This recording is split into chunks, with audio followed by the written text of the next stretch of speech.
se sent rien, on se sent rejeté.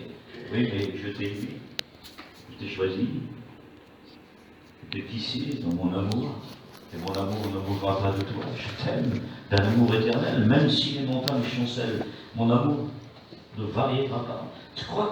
Est-ce que vous croyez qu'il y a des chouchous de Dieu? Dans la mission, il n'y a pas de chouchous de Dieu. Vous comprenez? Même le Cossack au sommet de la mission, c'est le sommet, le Cossack. Ben, il n'était pas le chouchou de Dieu. Il était le fondateur de la mission. Et nous respectons nos anciens, que l'avenir, les bornes qu'ils ont placées, les fondements, il ne faut pas l'au-delà. On ne va pas planter ailleurs. On va aller sous l'architecture de ce qu'ils nous ont donné et ce qu'ils ont posé, les fondements de la parole. Eh bien, il ne faut pas l'aller. Celui qui va plus loin que la parole, de toute façon, il se perd. Celui qui va plus loin que la doctrine, il se perd. Les repères, c'est la Bible. Vous avez non pas un argument, c'est pas des connaissances humaines, mais plongeons nos regards dans la parole. Elle nous donnera. Vous me permettez de prier? Je crois que c'est naturel chez vous aussi. Je demande à Michel qui prie pour moi. Oui, Seigneur. Dieu merci, parce que simplement, nous sommes dans ta présence, Gloire à Dieu. privilège que nous avons de Vivant, écouter ta parole, gloire à Dieu, mais qu'ils ont pu Seigneur, avant toute chose, nous voulons te présenter ton messager. Oui, Seigneur. Nous savons que tu es là avec lui, Seigneur, mais nous avons besoin de tes présence, de te remettre entre tes mains. Qu'il soit un instrument utile entre tes mains ce matin. Sers-toi de lui comme toi tu le veux. Merci pour toutes choses. Merci pour ta parole qui a béni à nos cœurs, qui a béni à nos vies encore ce matin. Parce que c'est notre espérance et notre conviction ce matin que nous allons être bénis ensemble ce matin. Parce que tu es présent dans ce cœur et tu te fais à bénir ce matin. Merci pour la grâce que tu nous fais encore ce matin. Et à toi revient toute l'honneur et toute la gloire. Merci Jésus. Amen. Merci Seigneur, à Jésus la gloire, Oui, à Jésus la gloire, merci. On a plus de merci à te dire ce matin, Seigneur. Et ce matin, nous sommes bien, nous sommes au bon endroit. À combien ta parole, Seigneur Jésus-Christ, que ce matin puisse pénétrer les cœurs. Et Seigneur, les cœurs les plus durs, qui puissent repartir de ce lieu avec une bénédiction. L'honneur de la gloire qui est due ce matin. Et c'est toi de ton messager, parle à travers de sa bouche. Et que sa bouche, mais ça peut être ta bouche à toi, Seigneur. C'est toi ce matin. Louange et gloire qui est due. Merci Seigneur. Voilà, gloire à Dieu. Écoutons donc l'Apocalypse, révélation de Jésus-Christ, Apocalypse chapitre 21. On va lire à partir du verset 3. L'Apocalypse c'est particulier, il faut dire que c'est un livre inspiré, c'est un livre de révélation, mais c'est un livre, il a double et triple facette. C'est un livre de doctrine, de prophétie, de révélation, de vision, de doctrine, bien sûr. Il est riche, il ne surplombe pas, il ne domine pas. Toutes les livres de la Bible ont un sens unique et voulu une portée de Dieu et de Jésus-Christ. Et puisque si le livre de la Genèse nous présente le commencement, le livre de l'Apocalypse c'est la fin. Puisque si la Genèse c'est Adam déchu, l'Apocalypse c'est le deuxième Adam qui trône. Et donc nous trouvons qu'ici dans la Genèse c'est l'humanité qui est plongée dans le noir et dans la désobéissance, alors que l'Apocalypse c'est le trône, c'est la victoire qui triomphe, le vainqueur qui rentre dans le ciel, donc Jésus-Christ qui a remporté toute la victoire. Puisque c'est là-bas, c'est le livre du commencement de la création, la Genèse. Alors que l'Apocalypse, c'est le commencement de l'éternité. Et nous rentrons dans l'éternité. Nous allons trôner, vivre avec le Christ. Et ça sera quelque chose d'extraordinaire. Le mot Apocalypse en anglais, ça veut dire révélation. Mais dans le terme grec, ça veut dire littéralement, on est obligé de prendre des mots pour comprendre la richesse de la Bible. La Bible, c'est pas un journal, mais c'est pas de la philosophie, c'est pas une histoire d'amour, c'est pas quelque chose qui appartient à la moralité. C'est le livre le plus lourd, j'en fais une déduction. C'est le livre le plus lourd, aucune balance au monde ne peut peser la Bible. Seule la main de Dieu peut la peser. C'est le livre le plus long du monde, il fait des milliards de kilomètres. Et seul n'est pas de Dieu peut les mesurer. c'est le livre le plus profond. Il n'y a aucune sonde au monde, ni un ordinateur qui peut s'égaler à la Bible. Ce qui veut dire que c'est le Saint-Esprit qui sonde les profondeurs de Dieu et qui nous révèle. Et l'Apocalypse, c'est action de dévoiler ce qui est caché. C'est-à-dire que sous le télescope de Dieu, l'Apocalypse, elle nous emmène dans la scène. Elle nous emmène dans la scène au-delà de tous les murs et au-delà de toutes les pensées qui est cachée, celle de la pensée divine, des choses qui doivent arriver. Parce que Apocalypse chapitre 1, c'est le titre de l'Apocalypse, Révélation de Jésus-Christ. C'est le thème qui est donné. Et ce n'est pas la vision des hommes, ce n'est pas l'idée des hommes. Et lorsque l'apôtre Paul, il parle dans 2 Corinthiens, et j'en viens à la révélation et aux visions, il dit. Donc il y a des révélations. Et Jean est le porteur de révélation. Il est intermédiaire de la révélation. Jésus-Christ est l'intermédiaire du salut. Mais le Seigneur s'est servi de l'apôtre Jean. 90 à 95 ans après Jésus-Christ, c'est Jean qui se trouve, bien sûr, âgé et qui se trouve dans l'île de Patmos, à 75 km d'Éphèse. C'était une île où on cassait, on brisait des pierres, on fabriquait, et c'était une sorte de forteresse. On était isolé, et c'était une sorte de bagne qu'on était là. Et Jean n'a pas le droit, selon la loi romaine, il n'a pas le droit, bien sûr, à l'esclavage, puisqu'il est emmené en prison. Mais au-delà des barrières, au-delà de la captivité, le Seigneur ouvre des portes. Il a des portes de sortie. Même si nous vivons dans des contextes, dans des combats difficiles, et que nous sommes emmenés peut-être dans des stratégies, peut-être que le diable viendrait nous attaquer, et qu'il y a des combats qui ne sont pas insupportables, et qu'il y a comme des barrières, on n'est pas enchaîné, mais comme des barrières, il était enchaîné, il était à l'intérieur, il était en prison à cause de sa foi, dit Apocalypse. Et dit à cause de la parole et à cause de sa foi, il est né en persécution. Et bien au-delà des prisons, Dieu trouve le moyen qu'il soit au ciel. Vous comprenez? Il est au ciel, il est au paradis. Eh bien, on peut vivre des moments difficiles, on peut vivre des épreuves, mais au-delà des épreuves, il sait ouvrir des portes. Quand des hommes ferment des portes, eh bien, c'est lui qui les ouvre. Quand les hommes ont décidé de faire quelque chose au choix des hommes, eh bien, c'est Dieu qui le trône. Il est au-delà, et il a la tête de toute conduite. Et voici, monte ici, je te fais voir des choses qui doivent arriver. Et puis on va dire Apocalypse 21. Voici ce qu'il dit, verset 3. J'ai entendu du trône une voix forte qui disait, voici le tabernacle de Dieu avec les hommes. Il habitera avec eux, ils seront son peuple. Et Dieu lui-même sera avec eux. Verset 4, ce que Dieu va faire, il essuiera leurs larmes de leurs yeux. Même les larmes, il les essuie. Il pourrait essuyer d'autres choses, qui est plus grand, qui est invisible. Les larmes, c'est pas trop grand. Mais dans le psaume dit qu'il entend la voix des larmes. Il compte les larmes. Les larmes ont un goût. Les larmes, lorsqu'une larme, vous allez pleurer, certainement, vous allez bénir, puis il y a des gens qui pleurent, mais ça dépend de la pleurs. Il y en a qui pleurent de sentiments, il y en a qui pleurent, ils ont des larmes de crocodile. Il y a des larmes qui sont faux, il y a des larmes qui ne sont pas vraies. Mais un chrétien, il a des larmes vraies. Et puis surtout la repentance. La repentance crée des larmes. C'est-à-dire que la larme de la repentance, Dieu l'entend. Il y a des prières qui montent vers Dieu, des larmes qui coulent d'une mère, d'un père qui coulent et qui s'ouvrent dans certains foyers, dans des combats. Il entend des larmes. Même les larmes, il les essuie. Il peut essuyer des larmes. Et les larmes ne tomberont pas dans le paradis, c'est trop pur. Ne tomberont pas dans la capitale de Dieu.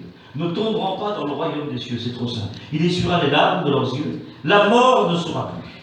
Elle n'existera plus. Elle sera banalisée, ôtée, effacée. Elle sera brisée. La mort ne sera plus, la mort physique. Il n'y aura plus de deuil. Non, le deuil, le vêtement de deuil, il le changera, dit le prophète Isaïe, en vêtement de louange. Ni cri, ni douleur. Les premières choses ont disparu. Et celui qui était assis dit, je veux faire toutes choses nouvelles. Ces paroles sont certaines et véritables. Il me dit, c'est je suis l'alpha et l'oméga, le commencement et la fin. Il dit, celui qui a soif, je donnerai de l'eau, la source de vie, gratuitement. Celui qui viendra répétera ces choses. Je serai leur Dieu. Mais, dit leur Dieu, ils seront mon fils. Mais pour les lâches, les incrédules, verset 8, les abominables, les meurtriers, les débauches, les magiciens, les idolâtres, tous les menteurs, leur part sera dans les temps de feu et de souffle, ce qui est la seconde mort. Voilà donc comment est appelé l'enfer. Bien sûr que Jean entrevoit Et la Bible nous fait l'introduction sur la beauté du ciel. Car le ciel et ses richesses, comme je vous disais hier, je vous le rappelle, c'est un rappel, car la lumière du ciel sera la face de Dieu et de l'agneau. Rien ne pourra éclairer le ciel. Personne, rien, il n'y aura aucun chandelier. Car le flambeau du ciel sera l'agneau. Et c'est lui qui va éclairer le ciel. N'est-il pas la lumière? Une lumière qui n'éblouit pas, une lumière qui ne nous aveugle pas, mais une lumière qui nous éclaire. Donc Jésus a dit, celui qui me suit sont tellement simples ces paroles, qu'on n'a pas besoin de commentaires. La lumière n'a pas besoin de commentaires dans cette vie. On n'a pas besoin d'expliquer lorsque la lumière est claire. Vous savez, que ce soit n'importe la forme de la lumière, eh bien, Jean Lumière a éclairé, il a inventé la lumière. Oui, mais le Seigneur, elle n'a pas été inventée, elle a toujours existé. C'est une lumière qui, vous savez, l'œil du corps, c'est la lumière. Mais le Seigneur, c'est la lumière qui nous éclaire. Eh bien, Jésus-Christ, c'est la lumière qui vient nous éclairer. Et peut-être que tu as besoin de t'éclairer. Et Jésus a dit ces mots, il a dit, celui qui me suit ne marchera pas dans les ténèbres. Il aura la lumière de la vie. Donc la lumière, elle apporte la vie. Il est en même temps la lumière, mais il est en même temps la vie. Et tu as besoin de la lumière, car la lumière du ciel sera la face de Dieu et de l'agneau. Parce que l'agneau, la beauté de l'agneau, la majesté de l'agneau, le caractère de l'agneau, la puissance de l'agneau, il a vaincu la bête, il l'a vaincu, c'est l'agneau qui l'a vaincu. Et Jésus n'a pas besoin de prendre une élan si grande, il n'a pas besoin de provoquer l'image, il n'a pas besoin de trôner en quelque sorte dans la forme, non, et dans l'agneau, il trône dans le ciel. Oui, parce que Jésus n'est pas venu en lion, il n'est pas venu en ours. Il aurait pu venir sur le char d'Égypte, il aurait pu venir comme Absalom, l'homme le plus beau du monde. Et oui, Absalom, ses cheveux faisaient environ 2 mètres, 2,5 kg environ. Il n'y avait aucun défaut. C'est l'homme le plus beau du monde. Il y avait toutes les caméras du monde. Il aurait rempli toutes les parimages. Le monde entier, la race humaine serait tournée vers lui. Il n'y avait aucun défaut. Mais quand Jésus arrive, il ne vient pas avec la beauté d'Absalom. Il n'y a ni éclat pour nous attirer. C'est l'homme de douleur, habitué à la souffrance. Rien. Il ne veut pas nous attirer par. Il ne frappe pas les hommes. Il ne frappe pas l'humanité par sa beauté. Mais au contraire, par sa douleur, il attire les hommes. Car il veut guérir. Par sa souffrance, il met la majesté de la douleur. C'est-à-dire, il veut guérir plutôt ceux qui sont malades. Il y a peut-être des souffrances, des recoins que tu as besoin. Je voudrais te dire que le ciel, il n'y a pas de recoin dans le ciel. Parce que l'agneau, non, il n'est pas venu pour dominer. L'agneau, il est doux. L'agneau, il est gentil. Il est accessible. Il y a des personnes qui ne sont pas accessibles. Il y a des personnes qu'on ne peut pas toucher. Il y a des personnes qu'on ne peut pas aller. Ils ne sont jamais là, ils ne sont jamais présents. On ne peut pas. Il y a des docteurs, des professeurs à Paris, les plus grands du monde. Oui, ben, la Salpêtrière, c'est la plus grande d'Europe. Vous pouvez passer, c'est le cerveau, c'est pour le cœur. Eh ben, il y a des docteurs, vous prendre rendez-vous. C'est des grands professeurs, c'est des spécialistes pour les recoins, les organes du corps. Il faut prendre rendez-vous. Et puis, il y a des dossiers qui s'empilent. Je vais te dire que peut-être ton dossier, il est peut-être grave. Et tu as rendez-vous ce matin avec le divin docteur. Je voudrais te dire que son téléphone n'est jamais décroché. Mais que ton cas, toi, et celui de lui, eh ben, il y a la file d'attente. Eh ben, je voudrais te dire, il n'y a pas besoin de file d'attente. Parce que ton cas, toi, et celui de lui, tu n'as pas besoin de passer devant, il est jamais pris. Parce qu'il est omniprésent. Il veut tout. Et c'est le divin docteur. Tu ne peux pas faire ces choses, a dit Nicodème, si tu n'es pas le docteur venu de Dieu. Je voudrais te dire que son cabinet, c'est la maison du Père. Je voudrais te dire que sa prestation, c'est la grâce. Et qu'il veut signer ce matin un ordre de te dire qu'il t'aime et qu'il veut soigner tes blessures. Et bien la face de l'agneau, c'est lui qui va éclairer le ciel. La joie du ciel sera la présence du Christ. Sa personne divine qui sera là, il sera présent. N'a-t-il pas dit, 2 ou 3 réunis en mon nom, je suis là. C'est vrai que c'est pour la Sainte Seine. C'est le point doctrinal, c'est pour la Sainte Seine. Mais il est là. Il est là, même si 2 ou 3 ou 2 s'accordent.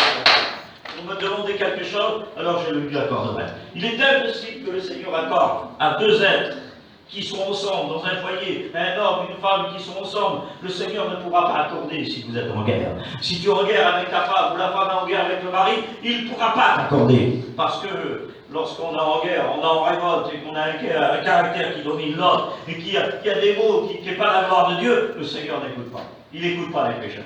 Mais il écoute le pécheur qui se repent. Il écoute le chrétien qui demande, qui a soif, qui a besoin d'être délivré, le malheureux qui crie à lui. Alors il entend ces cris, parce que le Seigneur lui accorde.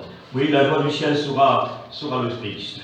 La beauté du ciel sera la perfection de Dieu.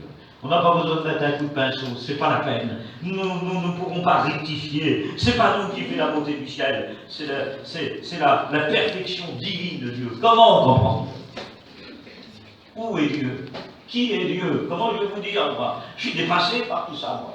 Qui est Dieu? Comment il est? De quelle nature? Son caractère? Bien sûr que la Bible, je pourrais vous donner toutes les données de la Bible, mais en réalité, on est trop loin de l'avance. Et puis, si on est presque arrivé, on est encore trop loin. Einstein, il a dit, le plus gros cerveau du monde, il a inventé la bombe atomique.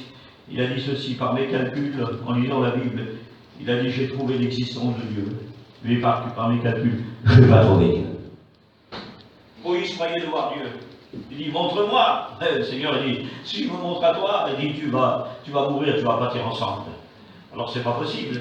Il dit, Jésus dit, personne n'a vu Dieu. Mais non, si ce n'est que le Fils. Parce que le Fils, il est à l'image du Père. Celui qui a vu le Fils, il a vu le Père. C'est l'égal du Père. Il est pareil. Oui, on dit sur l'enfant, on dit celui-là, là, ben, ça va être le Fils à l'intérieur. C'est le même que le Père. Oui, ben, gloire à Dieu. Il y a des exemples parmi nous. Béni soit Dieu. Le Père est un chrétien, le Fils est un chrétien. Eh bien, Seigneur, une colombe produit une colombe, oui, mais une tourterelle produit une tourterelle. Un bon arbre porte de bons fruits, mes amis. Eh bien, un chrétien, il porte les bonnes choses. Il est à l'image du Père. Et nous devons, le Christ était à l'image de Dieu. Il est à l'image, bien qu'il est la deuxième personne de l'Église. Mais il est à l'image. Il s'est fait homme. Ouais, il s'est dépouillé de toute la gloire visible qu'il aurait pu avoir. Il ne s'est pas dépouillé du péché. Il ne s'est pas dépouillé du négatif, de la chair, Jésus-Christ. Il est divin. Il s'est dépouillé de toute la gloire qui aurait pu attirer tous les hommes. Et comme ça, automatique. Mais il s'est dépouillé, il s'est rendu obéissant jusqu'à la mort. Et c'est par le sacrifice, et c'est pas par la parole du Christ que les hommes se donnent à Dieu. Non, c'est par son sacrifice qui veut toucher les hommes. Vous comprenez? C'est pas automatique. C'est pas une sensibilité de sentiment. Non, c'est le ciel. C'est lui qui s'est donné tout entier. La beauté du ciel sera la perfection de Dieu, sera parfaite. C'est Isaac Newton, en 1857, qui a dit, un astrophysicien, sur le télescope, il a dit, je vois passer Dieu. En voyant l'univers de la beauté du ciel et l'univers des étoiles que Dieu a créées, vous savez combien il y a d'étoiles dans le ciel? On ne le savait pas à l'époque. C'est des scientifiques qui nous l'ont dit. Quand le Seigneur, il a dit à Abraham, lève tes yeux et compte le nombre de tes étoiles que le Seigneur avait. Il dit, si tu peux compter le nombre des étoiles, ainsi sera ta postérité. Et puis on a demandé au plus grand ordinateur du monde pour savoir combien il y a d'étoiles. Alors l'ordinateur a chamboulé, et puis on lui a demandé, on dit combien il y a d'étoiles? 10 secondes, 10 milliards d'étoiles. On lui a dit, il a répondu, il a dit 20 secondes, 20 milliards d'étoiles. On lui a posé la question, c'est l'ordinateur, et puis on dit combien de temps il faut pour compter tous les étoiles que Dieu a créées? Il a répondu, l'ordinateur, 30 millions d'années. Les scientifiques ont abandonné ce que Dieu a créé. L'homme ne peut pas calculer, l'homme ne peut pas se comparer. L'homme est un créateur. C'est le créateur, c'est Dieu, mes amis. Et il a donné des noms à chaque étoile. Eh bien, le ciel sera encore plus grand que ça, sera plus beau que ça. Parce que la beauté du ciel sera la perfection de Dieu. Dieu est parfait. Il est grand, il est merveilleux, extraordinaire. Mais il est où? Ah, Timothée, il dit qu'il habite une lumière inaccessible. Le prophète Isaïe, que son trône, eh ben, c'est l'univers, c'est le ciel. Vous savez combien il fait le ciel? 100 milliards de kilomètres. C'est-à-dire que si un père, Manix, il prend sa voiture et qu'il visite l'univers, il lui faudrait 48 millions d'années, 43 millions d'années pour visiter l'univers. Impossible, en roulant à 300 000 km à la seconde. Seigneur, c'est impossible, mais la beauté du ciel sera la perfection de Dieu. Et que l'homme ne peut pas aller. Si les astronautes, avec des capacités technologiques, vont aller à la Lune, vont aller dans l'espace ou sur Mars, nous verrons qu'ils pourront aller que là, sous l'atmosphère, dans le deuxième ciel. Le premier ciel, c'est le ciel des oiseaux. Le deuxième, c'est le ciel de l'atmosphère, où il y a les 9 planètes, où il y a les étoiles. Et le troisième ciel, il est inaccessible. Qui peut aller à ce ciel? Eh bien, celui qui a été sanctifié, celui qui a été pardonné, celui qui est purifié. Qui nous emmène au ciel? C'est celui qui est le chemin. Je suis la porte. Celui qui rentre par ailleurs est un voleur. eh bien, nous ne pourrons pas rentrer ailleurs. Il n'y a pas d'autre doctrine, il n'y a pas d'autre évangile. Les Galates voulaient rentrer ailleurs. Ils avaient reçu l'évangile, ils avaient été enseignés par Paul. Et Paul avait dit, il y a une seule évangile, chapitre 1. Il n'y a pas un autre évangile, verset 3. Et puis, ils voulaient rentrer ailleurs. C'est-à-dire que l'évangile ne se suffisait plus. Alors, ils mettaient des méthodes et des lois, ils mettaient des conditions plus élevées et des ordonnances plus élevées, humaines. Alors, comme si l'évangile, ça ne suffit plus. Il y a des gens que l'évangile, ça ne suffit plus. Ils sont plus satisfaits. Je ne sais pas, ils sont satisfaits dans le matériel, ils se grisent dans le commerce, ils se grisent dans certaines choses, et ils vont tâcher dans d'autres terrains. Ils ne peuvent plus revenir, parce que l'évangile, mes amis, ce n'est pas un langage. L'évangile n'est pas une science, l'évangile, ce n'est pas un Larousse, l'évangile, ce n'est pas une religion, l'évangile, ce n'est pas des mots accrochés qu'on n'arrive pas, ce n'est pas un mystère, l'évangile. L'évangile, c'est de la puissance, dit Paul en Romains. L'évangile est de la puissance. C'est la puissance que le diable ne peut pas lutter. Parce que le Dieu de ce siècle, il arrive et il veut aveugler, bien sûr, ceux qui entendent l'évangile. Mais l'évangile, la prédication de la croix, elle est une puissance de Dieu. Elle n'a pas été, elle ne deviendra pas. 1 Corinthiens 18, elle est une puissance de Dieu, dynamée, elle est divine, cette puissance de Dieu. Eh bien, je voudrais te dire que la prédication de la croix, elle est une puissance pour te libérer, elle est puissante pour t'éclairer, pour te relever. La beauté du ciel sera la perfection de Dieu, car Dieu est saint. La durée du ciel sera l'éternité. Plus de fin. On ne comptera plus. Parce que pour comprendre Dieu, pour comprendre Jésus, et nous verrons le Saint-Esprit, bien sûr, comme ciel. Le Saint-Esprit qui est une personne réelle, divine, et qui est omnipotent, omniprésent, omniscient. Vous avez besoin de connaissances, vous avez besoin d'apprendre. Parce qu'un chrétien, il n'est pas là que pour remplir une chaise, il n'est pas là que pour être béni. Apprendre la parole, c'est une grande portion de la Bible. Apprendre la parole, c'est une grande qualité spirituelle. Car nous devons apprendre et ne pas repousser la connaissance. On dit sur l'autre, ah, il connaît trop celui-là. Là, tu as négligé et tu méprises Dieu. C'est pas là que tu méprises. C'est Dieu. Ne méprisez pas la parole. Vous n'êtes pas là que pour autour d'un cantique et chanter des cantiques. L'essentiel et capital au cœur de l'Église, c'est la parole. Acte 2 et verset 42, verset 44. Il persévérait dans l'enseignement des apôtres. C'est le premier fondement de l'Église, d'un ministère de vie chrétienne, c'est la parole.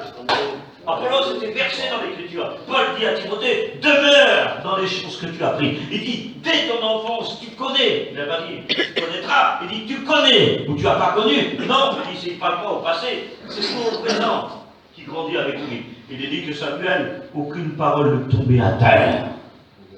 Vous comprenez? Il était reconnu comme prophète. Ne méprise pas la connaissance de l'Éternel. Mon peuple se meurt faute de connaissance. Nous avons besoin de la connaissance divine. Nous avons besoin de la parole de Dieu. Et le fondement du ciel, ce sera l'amour. C'est l'amour. Eh oui. 3 choses demeurent. Oui, l'espérance, la foi et l'amour. Mais Paul dit dans 2 Corinthiens, au chapitre 13, verset 13, il dit, celle qui demeure, qui est en tête, il dit, c'est l'amour qui est plus grand. C'est extraordinaire, c'est l'amour. Le fondement du salut, c'est l'amour. Le fondement de la vie chrétienne, c'est l'amour. Le croissement d'une vie spirituelle, c'est l'amour. Pour établir un ministère dans quelque chose, pour grandir, c'est l'amour. Une mère, pour son enfant, elle enfante dans l'amour. Le mariage, c'est dans l'amour. Mais ça, c'est l'amour philéo. Mais l'amour, agapo, désigné par Dieu dans la Bible, dont Jésus a dit, c'est le premier commandement. Mais c'est le plus grand des commandements. C'est le premier, mais c'est le plus grand à la fois. Il est à la fois le premier, mais le plus grand. Ah, laissez-moi vous dire que l'amour, elle doit son extension, sa dimension, parce que l'amour, elle ne se réjouit pas de l'injustice, elle ne fait pas mal à son prochain.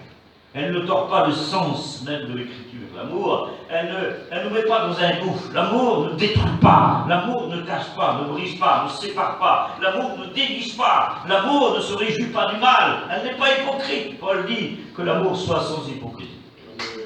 Le mot hypocrite vient d'un mot grec qui veut dire une sorte de théâtre, de mise en scène. À l'époque, dans le contexte du Nouveau Testament, c'était une sorte de max, de carnaval. C'était une scène qu'on était, bien sûr, qui était en action et qu'on vivait sur des scènes. Et bien l'amour, elle nous fait apparaître le vrai visage, celui du Christ. C'est plus nous l'amour, c'est lui qui vit en nous. Et que celui qui a l'amour, il ne peut pas, l'homme charnel ne peut pas avoir l'amour. L'homme naturel, il était capable de la produire. Il n'a que l'amour philéo, et il a l'amour, bien sûr, ce qu'on appelle l'amour éros, de la mondanité. Et un chrétien ne peut pas avoir l'amour éros. Il a l'amour philéo, mais il a l'amour agapo. Parce que l'amour philéo, elle est naturelle, elle est dans tes sentiments, elle est dans tes sens. C'est Dieu qui l'a créé. Aimer ton fils, aimer ta femme, aimer ton père et ta mère, et tu l'honoras avec un commandement, et c'est suivi d'un commandement avec une promesse. Mais celui qui est né de Dieu, il a une deuxième naissance. Parce que l'être humain, il peut avoir deux naissances. Il a la naissance physique, mais il a la naissance spirituelle. Et la naissance physique est donnée par tes parents. Mais la naissance spirituelle, elle est donnée par Dieu le Père. Donc Jésus donne la vie. Et le Saint-Esprit participe à la nouvelle naissance. Et dans cette nouvelle naissance, c'est le Saint-Esprit qui te donne l'amour. C'est-à-dire que dans ton salut, il y a une option importante. C'est-à-dire qu'il y a l'amour en plus. Il y a le fruit de l'Esprit. Un chrétien qui dit, Seigneur, donne-moi l'amour. Ben, il n'est pas né de nouveau. Au mieux qu'on se trompe, on fait des erreurs dans notre langage. Au mieux que tu n'as pas la connaissance. Mais on ne peut pas dire donne-moi l'amour. Un chrétien de nouveau, on peut dire augmente-nous la foi, Seigneur, comme les apôtres. Mais l'amour doit grandir, elle s'épanouit. Eh bien, voilà, le fondement du ciel, ce sera l'amour. L'amour qui pardonne, l'amour qui ne fait pas de tort à son prochain. L'amour qui efface, qui oublie, l'amour qui ne reparle plus des torts et des reproches. L'amour qui n'accuse pas. L'amour qui. Parce que lire la Bible sur l'amour, c'est intellectuel. Exercer la vérité sur l'amour, c'est faible. Oui, n'essaye pas de te tromper par tes autres opinions. N'essaye pas de penser ailleurs, parce que tu es dans la réunion. Essaye de penser ce que Dieu te donne. C'est la pensée du Christ et ce n'est pas tes pensées. N'aie pas l'idée ailleurs, parce que le corps va nous emmener, notre cerveau, nos pensées nous emmènent, la vie charnelle nous emmène ailleurs. Mais les fondements du ciel, ce sera l'amour. L'harmonie du ciel, ce sera l'amour en justice. Ce sera la base. Parce que laissez-moi vous dire qu'au ciel, nous verrons Dieu, nous verrons Jésus, nous verrons le Saint-Esprit. Mais l'harmonie du ciel sera la louange du ciel. C'est-à-dire que la louange, pour vous faire comprendre, quelle est la différence entre l'adoration et la louange? Eh bien, l'adoration, c'est d'adorer dans ce qu'il est. Alors que la louange, c'est le louer dans ce qu'il fait. C'est toute la différence. Et on ne peut pas l'adorer dans ce qu'il fait. Il faut l'adorer dans ce qu'il est. C'était la veille de la Noël. Mon petit était tout petit à l'époque. Je dis mon petit, je dis mon fils, tu m'aimes parce que je t'ai fait des cadeaux. Il me regarde, il dit attends, il dit je t'aime, il dit parce que tu es mon père. Je dis Seigneur, je t'adore parce que tu es mon père. Je ne t'adore pas pour ce que tu fais, je t'adore pour ce que tu es. Car l'adoration est plus grande que la louange. Adorer, c'est dans sa personne. Tu adoras le Seigneur ton Dieu. Et Jésus répond en Matthieu 4,4. Oui, il est écrit, et Jésus a répondu 50 fois, il est écrit dans le Nouveau Testament. Donc il s'est basé sur l'écriture. Moïse vous a dit, vous a prescrit, il est écrit, vous avez lu, a dit Jésus. Voilà les mots de la répétition de Jésus. Et ces arguments qui se basaient sur l'Ancien Testament. Il dit, tu adoras le Seigneur ton Dieu. Écoute, ô Israël, tu le serviras lui seul. Et donc, l'harmonie du ciel, ce sera la louange. Mais je voudrais en tirer la louange. Je voudrais en tirer quelques significations, pour ne pas rester, bien sûr, tardif, mais laissez-moi vous dire que la louange est tellement importante. Louange, il y a le mot ange dedans. Et le mot ange, ça veut dire angelos, messager. Mais il y a louer, c'est élevé. Et le mot louange en hébreu a donné l'idée d'aller flatter Dieu. Ce qui veut dire que si un enfant vient flatter son père, eh bien, il est légitime que nous allons flatter Dieu. Mais quand nous n'avons plus la force, c'est lui qui vient nous flatter. Tu as besoin d'être flatté. Ne flatte pas ton prochain. Il y en a qui flattent leur prochain pour avoir. Ils sont comme l'herbe qui est faussée, dit les proverbes, et qu'on couple. Mais flatter Dieu, c'est réel, c'est vrai. Et nous devons louer dans l'amour. Vous comprenez? Parce que la louange sur l'amour, c'est une action, c'est tout. C'est des sentiments, c'est de la religion. Mais la louange dans l'amour, c'est de la puissance. Parce que Dieu habite au milieu de la louange. Et David disait ceci, je me crie loué sur l'Éternel, et je suis délivré de mes ennemis. Il habite au milieu des louanges, il est élevé. C'est-à-dire c'est quelqu'un qu'on charade, qu'on élève, qu'on l'élève au plus grand niveau. C'est un enfant qui élève son père, parmi tous ses copains, qui l'élève, et qui chérit son père, et qui dit qu'il est riche. Dieu est riche. Oui, l'harmonie du ciel sera la louange du Seigneur. La mélodie du ciel sera le nom de Jésus-Christ. Le nom de Jésus est cité presque 1000 fois dans le Nouveau Testament. Le nom de Jésus, il a 7 significations. Yahshua, qui veut dire aide, bonheur, soutien, salut, secourir, consolation. Voilà les noms de Jésus-Christ. On a demandé à l'ordinateur si la Bible était vraie. Alors les scientifiques, ils ont mis le logiciel dans le plus grand ordinateur, c'était en Amérique. À l'époque, aujourd'hui, c'est l'Europe qui l'a. Et ils l'ont mis dedans. Et tout à coup, l'Ancien Testament a passé, il a chamboulé, il a donné que des significations, il n'a fait que des répétitions, et de 7, et des significations. Dieu, pour voir ce qui était bon, il crée l'homme et la femme, et des répétitions, et disait que les chaînes, 7. Et les scientifiques se sont arrêtés, ils ont dit, voyez, dans la Bible, il y a un cerveau. Mais non, dans la Bible, il y a Dieu. C'est l'auteur de la Bible, Jésus, c'est le sang de la Bible, le Saint-Esprit, c'est lui qui inspire la Bible. C'est pas un calcul, mes amis. Non, la Bible, c'est la parole divine, elle est la parole de Dieu. Et puis tout à coup, ils ont passé le Nouveau Testament. Quand ils ont passé le Nouveau Testament, même l'ordinateur a été chamboulé. Alors, je pense que le diable, qu'est-ce qu'il a pris? Quelle victoire que Jésus a remporté la victoire à la croix du Calvaire et qu'il a dit tout est accompli par sa parole. Bien sûr, sa vie, son sacrifice. Et puis tout à coup, l'ordinateur a été chamboulé. Et l'ordinateur n'a fait que répéter. Il n'a fait que dire Jésus, Jésus, Jésus. Oui, parce qu'au nom de Jésus, les démons tremblent. Vous comprenez? À cause de son nom, nous avons le pardon de nos péchés. Vous comprenez? Son nom est glorifié. C'est un nom unique qui est parfait. Bien sûr qu'à l'époque de Jésus, il y avait Bar Jésus. Il y avait aussi un autre Jésus qui s'appelait. Mais c'est le seul nom qui a été donné parmi les hommes par lequel nous pouvons être sauvés dans le ciel. Jésus qui a été donné. Il est particulier. Il a 5 lettres. Il est comme les 5 lettres de la grâce. C'est lui la grâce. Et le mot grâce en hébreu, ça veut dire mettre en ordre. Et bien Jésus met en ordre ce qui est déplacé. Parce que le ciel, ce n'est pas un désordre. Le ciel, excusez-moi l'expression, il n'est pas. Non, c'est pas un couloir. Le ciel, c'est pas une casse. C'est pas la casse. C'est pas le royaume des hommes. Non, c'est pas le royaume, le séjour des morts, le ciel. Le ciel, c'est le royaume de Dieu. C'est le royaume des cieux plutôt. C'est quelque chose qu'on ne peut pas penser. C'est quelque chose qu'on ne peut pas produire. C'est au-delà. J'ai entendu des choses qu'aucun homme, j'ai été ravi en esprit, dit Paul. Il dit, je ne sais pas si c'est dans son corps, dehors de son corps. Il ne se nomme même pas lui-même. Et puis des fois, on a fait une action, on se glorifie de ce qu'on a fait. On s'élève de ce que le fait, alors que l'apôtre Paul n'a même pas voulu citer son nom.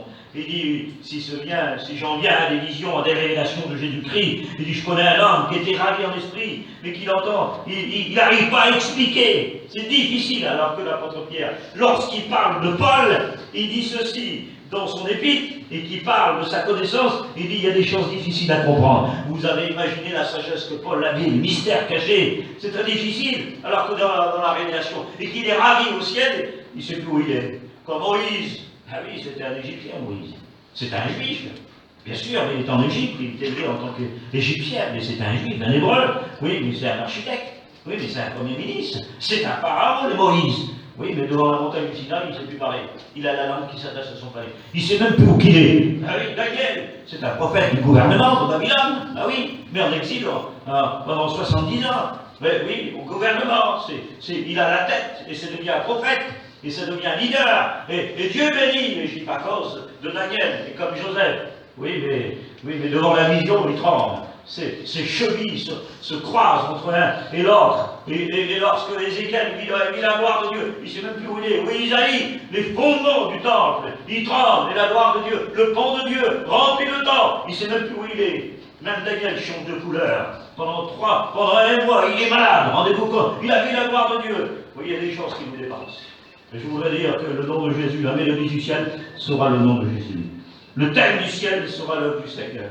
L'activité du ciel, nous servirons Dieu, nous l'adorons, nous le glorifierons, nous le servirons. Nous serons à ses pieds pour le glorifier.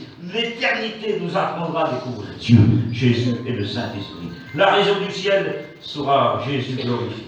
On va un peu plus loin. Qui va nous recevoir au ciel maintenant? Puisque nous avons parlé de l'enfer.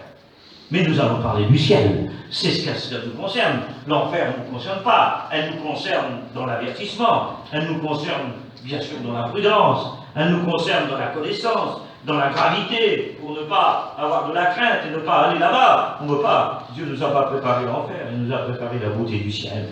Et voilà, si le Père a tous les dons de vous donner le royaume des cieux. Qui va nous recevoir au ciel? Alors on va lire dans la Bible. Psaume 14 et verset 5, ce n'est pas les anges. Apocalypse chapitre 12 et verset 7, c'est ni Michael. Mais c'est qui Michael? C'est l'ange Michel. C'est le chef de l'armée de qui? Eh bien, d'Israël. Il apparaît dans l'Ancien Testament, mais il apparaît aussi, bien sûr, dans l'Apocalypse au chapitre 12. Quel est son rôle? Quelle est sa mission? Ah, il fait la guerre au diable. Il eut la guerre dans le ciel. Et il combat le diable. Mais pourquoi? Ah, l'apôtre Jude, il faut aller dans l'épître de Jude. Avoir une connaissance de la Bible sur les anges. Ah, les anges, c'est qui? Ce sont des êtres célestes. Ils ce sont des êtres célestes au chapitre 1 de l'auteur aux Hébreux. Ils sont au service de l'Église pour Dieu. Ah. Oui, mais quelles sont leurs limites? Il ne peut pas lire la Bible. Interdit. L'apôtre Pierre dit qu'il ne peut pas plonger le regard dans la Bible. Je vous pose la question. Combien de temps tu lis la Bible par jour? Est-ce que tu la lis 20 minutes, 10 minutes, 1 heure? Qu'importe, c'est ton expérience. Mais si tu la lis, heureux celui qui lit. Oui, mais si tu ne la lis pas, tu rendras des comptes à Dieu. Tu sais lire, lis la Bible. Tu ne sais pas lire, écoute la parole.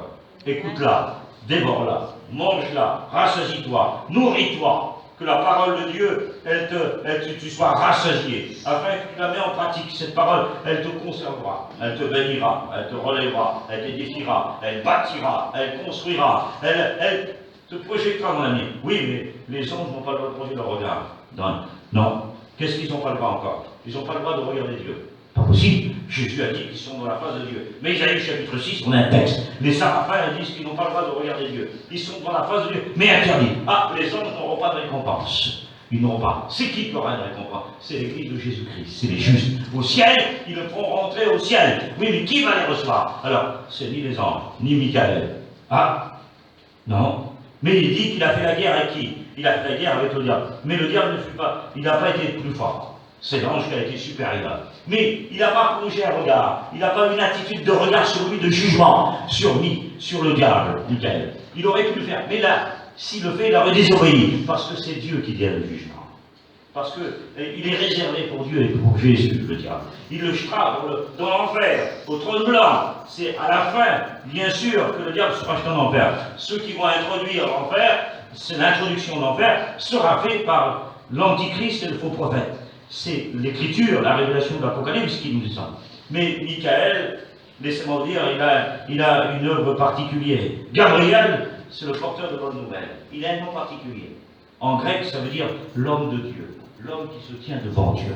C'est un ange. Il est apparu à qui? À Daniel. Il est apparu à Marie pour annoncer la naissance du Christ. C'est le porteur de bonnes nouvelles qui se tient devant Dieu. Il n'y a que l'homme qui se tient devant Dieu qui est porteur de bonnes nouvelles. Il n'y a que celui qui a reçu qui ne peut que donner. Il n'y a que celui qui se tient devant Dieu qui peut apparaître, bien sûr, devant ce que Dieu lui a donné, la mission que Dieu lui a donnée. Les Saraphins, ce n'est pas les Saraphins qui vont nous recevoir au ciel. Ils seront là. Gabriel sera, Michael sera là. Les anges seront là. Oui, le mystère de la hiérarchie des anges. Les Saraphins, veut dire en hébreu, brûlants. Ils ont les anges entrecroisés. Ils seront liés, se lient ensemble. C'est symbolique. Les anges n'ont pas de ailes. Non, ils ne sont pas matériels. C'est symbolique. Parce qu'il faudrait se laver d'abord. Il faudrait des machines pour les laver. Mais dans le ciel, ce n'est pas matériel, c'est spirituel. Ce sont des esprits au service de Dieu. Pour nous représenter à nous, en tant que civil, en tant qu'homme, en tant que chrétien qui est plongé dans la parole de Dieu, représenter, nous faire reprendre les Saraphins, veut dire brûlant. Voilà ce que nous devons être. Il est dit les archanges aussi. Il est fait une seule fois mention des archanges, dans Thessaloniciens 4.13, pour l'enlèvement de l'Église. Et puis il y a l'ange puissant. Il y a les anges, bien sûr, les anges du jugement, les 7 trompettes, l'ange de la Bible, et il y a plusieurs. Alors qui va nous recevoir au ciel? Eh bien, c'est le psaume qui déclare ceci. Il dit, c'est à toi, ô Éternel. Il dit, je ne prendrai plaisir qu'à toi. Tu me recevras dans la gloire. Psaume 73 et verset 24. C'est Dieu qui va nous recevoir au ciel. L'entrée du ciel sera la porte du ciel, sera Jésus-Christ, Jean 10. Mais celui qui va nous recevoir au ciel, c'est Dieu. Qui nous conduira à travers le ciel? C'est Jésus qui nous emmènera vers une eau limpide. La Bible exprime de cette façon extraordinaire que toute chose ancienne disparaîtra, bien sûr. Mais voici, il a fait toutes choses nouvelles. La larme, la douleur, la souffrance n'existera plus. Mais toute chose sera nouvelle. Mais où est l'enfer? La Bible s'exprime par des textes bibliques. Et elle a le droit de s'exprimer, la Bible. C'est elle qui a jonction et l'autorité sur nos pensées, et qui met les lois de Dieu, les lois divines, les commandements sacrés, et pour nous faire, bien sûr, comprendre. Alors, comment exprime la Bible? Comment elle s'exprime? Où est l'enfer? Eh bien, Jésus a dit, il a dit dans l'Apocalypse chapitre 22, verset 15, dehors. Ah, c'est dehors, là. On est à l'intérieur, non. Mais le dehors, vous voyez, donc c'est le nuage. Vous voyez, c'est l'humidité qui attend de tomber. C'est le dehors, c'est le champ, c'est la terre, c'est ce qui est dehors. Eh bien, l'enfer, c'est dehors. Nous, on est à l'intérieur, c'est pour nous faire comprendre. Ben, l'enfer, c'est un feu éternel, pour nous faire comprendre. C'est un lieu maudit. Se jeter dans le temps de feu. C'est un lieu de souffrance, de cris et de douleur et de grincement dedans. Pour nous faire comprendre, bien sûr, l'explication, nous faire comprendre, c'est des mystères qui sont cachés. Et qui ne sera jamais, bien sûr, que nous ne connaîtrons pas, non. Nous ne savons pas, nous n'avons qu'une connaissance partielle de la parole. Mais l'enfer, c'est un lieu dans l'univers, qui est caché dans l'univers, où Dieu n'est pas, où Jésus n'est pas, où le Saint-Esprit n'est pas, où les anges fidèles ne sont pas. Mais où est le royaume des cieux? Puisque si l'enfer, on a une connaissance biblique, que c'est dehors, parce que dehors, les chiens, les enchanteurs, dehors, ceux qui mentent, les orgueilleux. Je ne suis pas en train de vous faire peur ici. Il y aura des chrétiens qui viennent à l'église, qui prendront la Sainte Seine, qui donneront l'offrande, qui vont dans la retraite spirituelle, qui vont dans les conventions, qui viennent dans les retraites de foyer et qui n'iront pas au ciel. Il y aura des baptisés qui n'iront pas au ciel. Parce que ce n'est pas le baptême qui t'emmène au ciel. Tu fais partie de l'église locale, mais tu ne fais pas partie de l'église universelle. Parce que faire partie de l'église universelle, eh bien, c'est être né de nouveau. C'est la nouvelle naissance qui te fait entrer dans l'église universelle, corps du Christ. Ah, on est peut-être dans une identité, on fait partie de lumière, on porte le nom de lumière, on est dans l'église ici, de Creil, on fait partie de l'église, dans la carte de ton baptême, peut-être. C'est bien toutes ces choses. Le plus important, la nouvelle naissance anticipe l'éternité. Jésus a dit, Jean 3,3, celui qui est né de Dieu, né de la parole, alors il rentrera au royaume des cieux. Il voit le royaume des cieux. Donc voici la double option et la double action que le Seigneur nous offre, et de luxe important, de capital du Seigneur. Dans la nouvelle naissance, on anticipe l'éternité.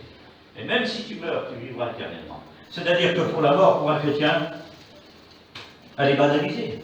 Celui qui ne meurt pas et qui est là, bien sûr qu'on souffre. On a perdu notre femme, on a perdu nos enfants, c'est la chose la plus terrible. Perdre un enfant, c'est la panne. Vous avez perdu votre femme, vous êtes un veuve. Vous avez perdu vos parents, vous êtes un orphelin. Vous avez perdu votre fils, c'est la pas de nom dans la Bible, ni dans le dictionnaire. Il n'y a pas de nom, il n'y a pas de nom. Ça n'existe pas. C'est la fin du monde. C'est la fin de toutes les choses. Mais c'est le Dieu de la consolation. Nous ne sommes pas comme ceux qui n'ont point d'espérance, Thessaloniciens 4,13. Nous sommes de ceux qui ont l'espérance. On fait partie du royaume des cieux. Mais où est le royaume des cieux? Où Dieu habite? La maison du Père. Oui, Jean 14. Si cela n'était pas, je vous l'aurais dit, mais je vais vous préparer une place. Oui, parce que certains ont cru que le royaume des cieux, ceux qui vont habiter dans le ciel, eh bien, les chouchous de Dieu seront flattés, et certains seront loyés. Non, c'est pas un Dieu de favoritisme, c'est pas comme ça, ça marche pas comme ça. C'est pas comme sur une place, on est sur une place, c'est une mission, et puis il arrive un riche, alors celui-ci on le place là. Et puis moi, on le met au bout là-bas, le pauvre ira au ciel. Peut-être que le riche ira pas. Mais le Seigneur appelle le riche, et il appelle le pauvre à se repentir aussi. Vous comprenez? Est-ce que vous avez compris ce que le Seigneur a dit? Ce qui compte, ce n'est pas la catégorie de conditions que nous vivons sur le plan social, c'est sur la volonté de Dieu. Ce n'est pas ceux qui disent, c'est ceux qui font la volonté de Dieu. Vous avez compris? C'est là où Dieu habite. C'est la maison du Père. Et certains ont compris, plusieurs demeurent. C'est-à-dire que certains seront à l'étage en haut. Et certains seront en bas. Comme ceux qui sont connus, comme le Billy Graham, comme des grands hommes, comme David Wilkerson, comme des grands hommes qui sont connus. On croyons que ces hommes-là seront tout près, comme l'Écossais qui sont tout près. Non, j'habiterai au milieu de vous, je serai avec vous, je marcherai au milieu de vous, vous serez mon peuple, et je serai votre Père. Donc il n'y a pas. Nous, on fait des favoritismes, on fait des élans, on fait du favoritisme. Quelqu'un qui a des conditions humaines, des fois, et qui a des bonnes conditions, eh bien, on va lui donner dans le geste, on va sortir quelque chose, une coupe. Et puis pour un malheureux, pour quelqu'un on va lui sortir, je ne sais pas, un verre normal. On fait la différence. L'autre, on va lui donner du caviar et de l'homard. Et puis l'autre, à sa mesure, on va lui donner, je ne sais pas, des frites ou une pomme de terre. Mes frères ne sont pas comme ça ici, je le sais. Mais on n'est pas venu manger du caviar ici. On est venu pour se nourrir de la parole. Il ne faut pas faire de favoritisme. On va visiter l'autre. On passe à côté, mais on ne va pas vers l'autre. Oui, mais Jésus n'est pas comme ça. Il visite tout le monde. Il ne fait pas de différence. Il n'est pas indifférent. Non, il descend de haut, de Jéricho, de Jérusalem à Jéricho. Ah oui, oui, mais je regarde la Bible. Et si vous connaissez la géographie du monde, eh bien, laissez-moi vous dire que le plus bas du monde, c'est où? C'est pas Paris, c'est pas l'Europe, c'est pas l'Afrique, c'est pas New York, c'est Jéricho. Le plus bas du monde, à 400 mètres au-dessous de la mer. Eh bien, Jésus, lui, descend au plus bas. Toi, tu vas dans ta limite. Moi, je vais au plus bas. Je vais au plus limité. Oui, mais Jésus, lui, au-delà. Il se dérange. Il descend de Jéricho, vous voyez, de Jérusalem à Jéricho, 29 km. Et il voit un homme qui est à terre. Oui, il est à terre. Et normalement, en tant que juif, il est impossible de le toucher. Parce que le sacrificateur, il n'a pas le droit de toucher. S'il touche le clé, il est impur. Si le levite, il touche le corps, c'est fini pour lui. Tu ne toucheras aucun ossement. Tu ne toucheras aucune fracture, selon la loi de Moïse. Il était impur. Il devait se laver avec la cendre de la vassouille. Pendant 6 jours, non, 7 jours. C'était compliqué la loi. Jésus n'a pas besoin de cendre. Il n'a pas besoin d'eau. Il a donné sa vie, son sang. Il a versé le sang et c'est lui qui nous lave. Alors, le royaume des cieux, c'est là, c'est la maison du Père. Oui, mais cette maison, laissez-moi vous dire, le texte original dit, c'est une place pour tout le monde. Et nous habiterons tous. Oui, le Seigneur appelle. Il a dit, venez à moi, vous tous qui êtes chargés et fatigués. Je vous donnerai du repos. C'est là où nous, l'homme, d'aucun état humain, ne touchera, ne pourra marcher. Voici comment Paul nous reproduit cela, l'expérience dans la prière, dans le temple à Jérusalem. Oui, il dit, une vision particulière. 14 ans après, il voit, bien sûr, il découvre des choses qui sont inaccessibles. Oui, parce qu'il dit, voici, à des visions, à des révélations. Je connais un homme, il fut saisi, hors de son corps. Et comment il explique cette chose extraordinaire, le paradis, ou des paroles qu'il entend, des merveilles extraordinaires, des richesses. Et c'est là que nous arrivons. Où est le ciel, le royaume des cieux? Aura-t-il beaucoup de sauvés? Est-ce que dans le royaume des cieux, y aura-t-il beaucoup de sauvés? Eh bien, si on s'en tient en Matthieu chapitre 7 et verset 14, pour le chemin qui emmène au ciel, il y en a très peu qui le trouvent. Jésus a dit très peu. L'enfer, il y aura beaucoup plus de peine. Car il dit dans Matthieu 7, 13, le chemin qui emmène en enfer, large et spacieux. Et la porte, large et spacieux. Et beaucoup entrent par là. C'est-à-dire que si le diable aurait le pouvoir, il emmènerait tout le monde sur la terre en enfer, au séjour des morts. Mais il n'a pas le pouvoir. Jésus lui a enlevé les galons. Il lui a ôté les galons. Il l'a déraciné, il l'a détrôné. Il y a celui qui nous a piqués. Eh bien Jésus, il a l'antidote. Et si nous avons été piqués par la mort éternelle, Jésus c'est la vie éternelle. Il nous a touchés et nous avons mangé de ce pain. Et nous avons la vie éternelle pour rentrer l'éternité. C'est pas la Sainte Seine qui nous donne la vie éternelle. Qui prend la Sainte Seine? Celui qui est né nouveau, celui qui a été pardonné de ses péchés. On ne prend pas la Sainte Seine pour être purifié, pour être délivré. On ne prend pas la Sainte Seine pour avoir une position au ciel. On ne prend pas la Sainte Seine pour avoir notre nom inscrit dans le livre de vie. On ne prend pas la Sainte Seine pour être sauvé, pour avoir le salut. On prend la Sainte Seine parce qu'on est sauvé. C'est biblique, doctrinal. Et on ne peut pas discuter sur ce point salvatrice, salutaire. C'est impossible, c'est indiscutable. Et l'apôtre Paul le rappelle dans la mort de Jésus-Christ, le rappel de Corinthiens 11, 23, de s'éprouvant chacun s'éprouve soi-même et discerne le corps du Christ, pour savoir si nous n'avons pas de conflit entre l'un et l'autre. Et Jésus a dit en Matthieu 5 et verset 25, il a dit, si tu penses que ton frère a quelque chose contre toi, c'est ton frère. Ah oui? Alors Jésus a dit, promptement, avant de prendre ton offrande, Jésus s'est rangé en second plan, il a dit, promptement, littéralement, c'est-à-dire, dépêche-toi, cours. Vite, rapide, c'est pas la peine de l'église, en église, en chapiteau, en chapiteau. Non, ça ne marchera pas. Mais il dit, va promptement. C'est la priorité. C'est t'accorder avec ton frère. C'est te réconcilier avec ton frère. Te mettre en accord avec lui. C'est demander pardon. Mais c'est toi qui as tort. Mais c'est lui qui a raison. Mais c'est celui qui a raison qui va demander pardon. C'est le plus fort qui va. Et bien sûr, tu reviendras vers le Seigneur Ça ne marche pas à l'envers. Ça veut dire que le pardon, il est avant la Sainte Seine. Voilà, il est avant la prière, c'est ce que Jésus veut dire. Il est avant de chanter, de faire partir de la chorale. Il est avant de construire une maison, c'est-à-dire l'église. Il est avant de partir en mission. Il est tellement important que le pardon, il nous ouvre le ciel. C'est la clé du salut. Vous comprenez? Il n'y a pas de salut sans le pardon. Et la réflexion de Matthieu au chapitre 20, verset 20, assis dans le royaume des cieux. La demande de Marie, de Jacques et de Jean, la femme de Zébédée, nommée Salomé, elle demande au Seigneur cette requête en particulier. Elle dit, elle ordonne que mes deux fils, l'un soit assis à ta droite et l'autre à gauche. Quelle était la réponse du Seigneur?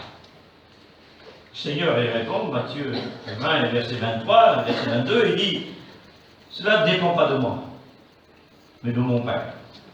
Il y a peut-être des requêtes dans les cœurs. Je ne sais pas ce que vous avez demandé. Peut-être que tu as demandé à ton fils de le placer. Je ne sais pas. Tu as demandé que ton mari soit placé, soit missionnaire, soit étudiant, soit diacre. Je ne sais pas. Tu as demandé quelque chose de particulier dans ton foyer. Eh bien, le Seigneur, il est celui qui nous place. C'est lui qui place. C'est Dieu qui place. Il y a des choses qui sont réservées. Il y a des choix souverains que Dieu est celui qui place toutes les choses. Et c'est en conséquence voulu par le Seigneur que ce matin, quelle est ta condition?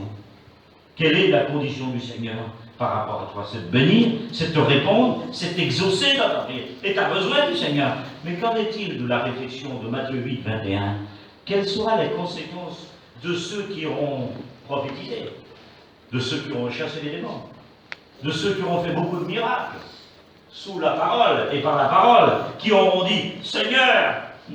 Ils diront, oui, ils diront, nous avons prophétisé, nous avons chassé. Oui, Seigneur, nous avons fait des miracles. Vous savez qu'il y a des choses qui sont exercées par des ministères, il y a des choses qui sont exercées par des chrétiens. Vous comprenez que chasser les démons, c'est pas un chrétien, c'est le ministère. Marc 16, 16. Oui, mais le Seigneur, il répond, c'est pas ceux qui disent, c'est ceux qui font la volonté de mon Père. Et puis Jésus va donner tout un paragraphe, il va donner tous des points importants. Et Jésus a dit, il parle du mauvais arbre, qui porte de mauvais fruits. Et puis deuxièmement, il parle du faux prophète. Vous voyez? Il parle de ceux qui apparent. Et puis troisièmement, il parle du ravisseur, il parle de loup. Il dit que le loup habille en peau de brebis, mais une brebis peut pas être habillée en loup. Impossible. C'est le loup qui est habillé en peau de brebis. Et puis le loup, il a en quelque sorte des capacités. Le loup, il peut sentir son ennemi. Il a des sens, des doubles sens dans sa nature, dans sa vision aussi, dans ce qu'il ressent. Et puis, n'oublions pas que le loup, il sent le sang. C'est une triple connaissance. Et il sent la mort aussi. Il peut sentir presque à 500 km, c'est pas 500 km, 500 mètres autour. Il peut sentir à quelques kilomètres aussi. Il peut sentir son ennemi qui arrive. Voilà ce que veut dire le Père. Il se démaquille, ou se maquille, il se représente, il se déguise en loup pour essayer de dévorer le troupeau. Mais il y en a qui sont des loups. Après mon départ, dit Paul, il dit, je crains qu'il y a des loups qui vont arriver et qui vont déstabiliser. Mais c'est vrai que nous avons été combattus dans la mission. C'est vrai que nos anciens ont résisté face à la doctrine, qu'ils ont voulu nous apporter d'autres doctrines, comme si l'enlèvement de l'Église n'existe plus. Vous voyez, d'autres doctrines qui sont venues d'Amérique et qui disent que Dieu est à la taille d'un homme, qui sera un homme qui habiterait sur une planète. Rendez-vous compte des choses mais c'est démesuré, c'est quelque chose qui est là et qui nous déstabilise, mais nous avons résisté. Dieu nous a donné la force, nous avons demeuré dans la sainte doctrine. Et puis le Seigneur répond, bien sûr, c'est pourquoi le Seigneur dit, c'est pas ceux qui disent, mais ceux qui font la volonté de mon Père qui rentrent dans le royaume des cieux. Jésus a donné des grandes leçons au salut, dans le salut pour nous avertir, bien sûr, nous faire connaître. Il dit, je ne te connais pas, toi. Il y a ceux qui se présenteront devant le Seigneur, au jugement des nations, au jugement dernier aussi. Ils diront, Seigneur, j'ai chassé les démons. Seigneur, j'ai prophétisé en ton nom. Mais le Seigneur a dit, je ne te connais pas. C'est ceux qui disent, c'est pas ceux qui ont vu, c'est ceux qui disent, qui ont joué une apparence. Alors le Seigneur, il dit, dehors, je te mets dans le feu éternel. Quelques réflexions dont le Seigneur il nous donne dans sa parole. Quelle beauté sa parole, elle est merveilleuse, elle est extraordinaire. La parabole des talents aussi. Et là aussi se trouve justement un mystère devant nous, dans Matthieu 25 et verset 14. La parabole des talents. Quel sera le privilège de celui qui aura été fidèle? Quelle est sa récompense au ciel? Elle sera extraordinaire. Mais le serviteur qui a reçu un talent, et que celui qui n'a reçu 3 et 5, alors il mettra au banquet pour recevoir, bien sûr, un double sens, et il recevra des doubles talents. Et le Seigneur lui dit, viens, bon et fidèle serviteur. Ah, remarque, le mot fidèle apparaît avant le mot serviteur. Le mot serviteur ne veut pas dire prédicateur, c'est doulos, ça veut dire esclave. C'est un chrétien qui sert le Seigneur. Bien sûr qu'il y a des responsabilités où Dieu appelle des hommes pour prêcher l'évangile. Mais que ce soit un chrétien ou un serviteur de Dieu, la récompense, elle sera différente. Mais que celui qui a travaillé pendant 50 ans, 60 ans, et que celui qui vient d'être sauvé, et qui rentre au ciel, et qui a travaillé 1 heure, il a sauvé une âme, la même égalité, il aura la même récompense. Et nous rendrons des comptes à Dieu au tribunal de Jésus-Christ, pour chacun. Tu ne vas pas rendre des comptes dans le royaume des cieux pour le péché que tu as fait. Non, parce que tu ne pourras pas aller au paradis. Tu ne pourras pas apparaître devant le tribunal de Jésus-Christ. Au tribunal du Christ, c'est tous des sauvés, et ce n'est pas des perdus, ce n'est pas des rétrogrades, que ce matin le rétrograde se plaint devant nous. Que le faible demande de la puissance, que le pécheur ce matin se repent, parce que la repentance fait ouvrir le ciel. Mais celui qui apparaîtra devant le Seigneur, il recevra la récompense. Celui qui a donné un verre d'eau froide, eh bien le Seigneur se lèvera, et se scindra les reins, et te dira, assis-toi, il va te servir la gloire. Oui, ce sera extraordinaire. Celui qui aura été fidèle dans les petites choses, dans les plus petits détails, il lui donnera sa valeur, il lui donnera bien sûr sa récompense. C'est bien, fidèle serviteur, tu étais fidèle en peu de choses. Jésus dit ceci, je te confierai beaucoup encore, entre dans la joie de ton maître. Ce que veut dire que dans le ciel, notre service n'est pas terminé. Réveille-toi, c'est pas le moment de dormir, c'est le moment de travailler pendant qu'il fait jour. Travailler car la nuit arrive. Oui, mais c'est important. Quel est-il et quelle est la réponse? Et la question de Jésus, celui qui a mis un talon en terre. Ah oui, il a mis un talon en terre. Il a reçu le salut. Il a reçu le témoignage. C'est un témoin. Mais il a mis son talon en terre. Un talon fait 49 kilos de sang. Un talon, selon la banque, fait combien? Il fait 180 000 euros. Un talon en or. 10 000 talons fait 1,8 milliard. Rendez-vous compte. Eh bien, laissez-moi vous dire que celui qui a reçu 3 talons ou 5 talons, il recevra sa récompense. Mais celui qui a reçu un talon, il y a des chrétiens qui ne font rien, ils ne lisent même pas la Bible, ils ne vont même pas parler du Seigneur, à côté, non. Ils ne font rien du tout. C'est une lumière qui ne brille même pas. Elle est presque éteinte. Il y a des chrétiens qui vont aller au ciel, ils iront au ciel, ils sont récompensés. Ils seront sauvés comme à travers le feu. Ils rentreront au ciel. Ils seront à l'enlèvement de vie, ils vont être enlevés. Parce que ce n'est pas tes œuvres qui va sauver, on n'est pas des témoins de Jéhovah. Notre salut est basé sur la mort et la résurrection de Christ. Mais Paul dit en Galates chapitre 6, ne faites pas de cette liberté un prétexte de vie selon la chair. C'est-à-dire que la grâce, on ne l'amène pas où on veut, on ne l'élargit pas, on ne fait pas ce qu'on veut. Non, la grâce nous a libérés. Elle nous a projetés, elle nous a lavés, elle nous a sanctifiés. Mais le deuxième rôle de la grâce, c'est nous projeter dans la piété, nous enlever de la piété. Mais le troisième rôle de la grâce, c'est nous enseigner. Voilà, parce que la grâce, c'est Jésus-Christ, c'est la beauté de la grâce, c'est la grandeur de la grâce, c'est la souveraineté de la grâce, c'est la puissance de la grâce, c'est la grâce qui nous a pardonné. Oui, mais il y a des chrétiens qui iront au ciel, et qui seront sauvés comme à travers le feu. C'est-à-dire qu'ils vont aller au ciel, mais sans récompense. Oui, mais pour le vainqueur, qu'est-ce qu'il va lui donner le Seigneur? Apocalypse 3, 14, qu'est-ce qu'il va lui donner? Un caillou blanc. Ah oui. Oui, pourquoi un caillou blanc? J'ai cherché pourquoi un caillou blanc. Eh bien parce qu'au temps des Jeux Olympiques de Rome, il y avait des cailloux noirs. Ils étaient disqualifiés, on leur donnait des cailloux noirs. Ils n'avaient pas couru selon les règles. Alors, ils étaient disqualifiés. Mais celui qui avait couru selon les règles, alors, c'est Paul qui demandait l'athlète qui court selon les règles. Alors, qu'est-ce qu'il avait? Il avait quoi? Eh bien, il n'avait pas au César, aux tables. Eh bien, l'enlèvement d'église, après l'enlèvement d'église, après le tribunal de Jésus-Christ, tous les croyants, l'église de Jésus-Christ, à l'ordre de l'agneau.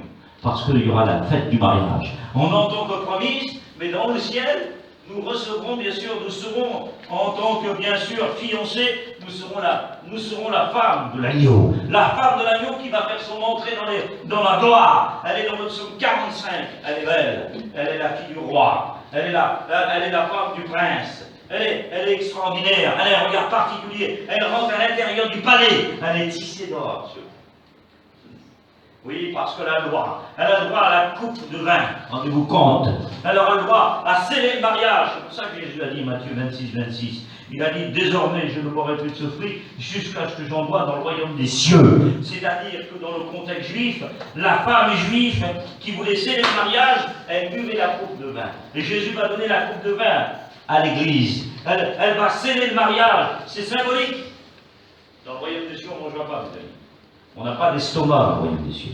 On ne mangera pas, on ne fabriquera pas. C'est impossible. Le royaume des cieux n'est pas de manger et boire. Nous aurons un corps, Philippiens 3, 21, un corps de gloire. Et un corps de gloire, il ne mange plus. Il n'y aura plus de maladie. Il n'y aura plus de souffrance. Est-ce que dans le ciel, on va se souvenir du passé? On ne se souviendra plus du passé. C'est impossible. Mais par contre, celui qui va dans l'enfer, est-ce qu'il va se souvenir? Il se souviendra de la souffrance. Il verra le Christ, il verra les anges, il verra les sauvés au ciel, et son tourment sera éternellement. Mais celui qui va au ciel, est-ce qu'il va savoir si son fils, son mari, sa femme, si sa famille est perdue? Il ne le saura pas. Parce que c'est plus le ciel. Nous réjouirons éternellement, il n'y aura plus de souffrance, mais nous allons vivre éternellement. Mais celui qui va au ciel, et qui n'aura pas travaillé pour Dieu, alors il n'aura pas de récompense. Sauvé à travers le feu, ça ne veut pas dire être jeté dehors à travers le feu, parce que c'est le feu qui va révéler, dit Paul à Corinthiens chapitre 3. Il révélera, il éprouvera, et des œuvres sont manifestées. Mais si tu as bâti sur de l'or, de l'argent, des pierres précieuses, le feu résistera. Et ce sont des matières qui sont riches pour prouver que tu as travaillé pour le maître, ton témoignage, et tu recevras. Mais le serviteur, ici, qui a enterré son talent, il est perdu à cause de soi. Il n'est pas perdu parce qu'il n'a pas travaillé. Il n'est pas perdu parce qu'il n'a pas témoigné. Non, c'est parce qu'il a péché. Parce que Jésus a dit, méchant serviteur. Il dit ceci, infidèle, paresseux. Ça veut dire qu'il a perdu ses œuvres parce qu'il a perdu le salut. Et on ne va pas au ciel parce qu'on a perdu nos œuvres, c'est parce qu'on a perdu le salut. Ce n'est pas les œuvres qui produisent le salut, c'est le salut qui produit les œuvres. Vous êtes une terre riche et vous êtes sauvés. Et ce matin, le Seigneur nous appelle des serviteurs utiles. Car le serviteur inutile sera jeté dans les ténèbres du dehors. Il y aura des pleurs et des grincements de dents. Les perdus qui seront en enfer, ils auront la vision Apocalypse chapitre 14 et verset 10. C'est le livre de l'Apocalypse de Révélation. Et ils seront tourmentés dans le feu éternel et de souffle, la seconde mort étant de feu, qui seront éternellement. Mais les sauvés aussi. Bien sûr qu'ils auront une vision extraordinaire, éclatante, merveilleuse. Est-ce que tu vas voir Dieu aussi? Puisque Moïse ne l'a pas vu. Est-ce que tu vas le voir? Bien sûr que tu vas voir. Mais comment là tu vas voir Dieu? Moïse ne l'a pas vu. Il y en a qui croient qu'ils vont voir une vision, un buisson ardent, je sais pas, quelque chose, une représentation, une lumière. Mais non, tu vas voir Dieu. Dieu le Père, tu le verras. Tu vas voir Jésus. Tu le contempleras et tu verras le Saint-Esprit, égal à Dieu, égal à Jésus. Tu le verras tel qu'il est, tel qu'ils sont. Mais voici, les sauvés au ciel, dans le royaume des cieux. La pureté, le bonheur, la majesté, la loyauté, la gloire, et les choses terrestres vont disparaître. La douleur, la souffrance, le deuil, les combats, la mort sera plus, ni les cris. Quel corps on aura? Nous aurons un corps glorieux, que la science ne peut pas produire, un corps de gloire. Nous serons projetés et reproduits sur le Christ, notre corps. Jésus, c'est le modèle. C'est le véritable modèle. Et nous serons braqués sur Jésus. Tel Christ était, tel nous serons. C'est-à-dire, nous serons donc un corps comme sa gloire. Philippiens 3, 21, notre corps de l'humiliation disparaîtra et le changera un corps de gloire. C'est-à-dire que les morts de Christ vont ressusciter à partir de l'ADN. Un docteur a découvert en 2013, un professeur, il a découvert par des recherches scientifiques, il a découvert que dans le cœur qui pèse 300 grammes, il a découvert des molécules de Dieu qui sont capables de régénérer le corps. Et à partir des molécules de Dieu, il y aura la résurrection. Les Américains ont reproduit sur un CD, ils ont reproduit la projection d'un quelqu'un qui est mort depuis des années en arrière. Ils ont découvert que si c'est un homme ou si c'est une femme. Eh bien, laissez-moi dire qu'à partir des molécules et des ADN que Dieu a créé dans le corps, en cas si l'homme avait péché, alors il avait créé ça, car Dieu avait prévu que pour plus tard, il y aurait la résurrection. Et Jésus est ressuscité avec son corps. Vous comprenez? Mais c'est la résurrection Anastasia. L'Apocalypse dit que c'est le premier-né des morts. C'est un mystère, ça veut dire quoi? Premier-né qui est né des morts. C'est le premier qui est sorti de la mort.